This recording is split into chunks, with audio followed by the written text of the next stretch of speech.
In March of 2018, 30-year-old Amber Dawn moved into a small one-bedroom house in Seattle. It was her first home. Modest, old, but charming. She lived alone, worked long hours, and kept to herself. For the first few weeks, everything felt fine.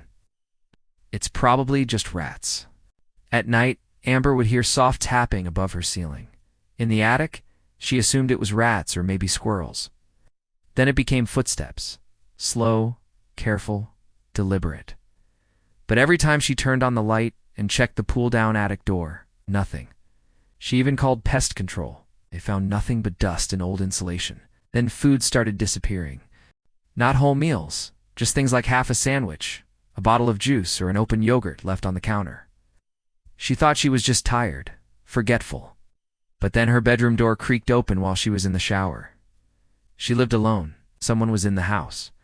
Amber set up a small security camera in the kitchen facing the hallway. That night, she reviewed the footage. Around 3:16 a.m., while she slept, a shadow stepped into view. A man, shirtless, dirty, emerging from the hallway. He stood completely still, just breathing, watching the camera. Then he tilted his head, walked over, and knocked it off the shelf. That was the last frame.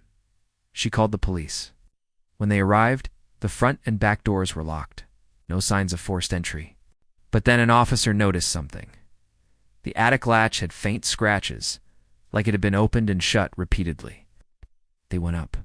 In the attic, they found a used sleeping bag, empty food containers, a small knife, torn piece of cloth that looked like it came from her laundry. The man had been living above her for weeks, watching, waiting. He would crawl down while she was gone or asleep, eat her food, and hide again. You would have found me eventually. They found him hiding behind old insulation, curled in a corner, pale, silent. He refused to speak. No ID, nothing. Later it was discovered he was a drifter, had been in and out of mental institutions.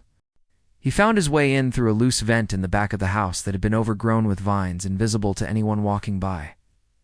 Amber moved out the next day. They say he'd been up there since the first night she moved in, and claimed he liked the way she sang in the shower.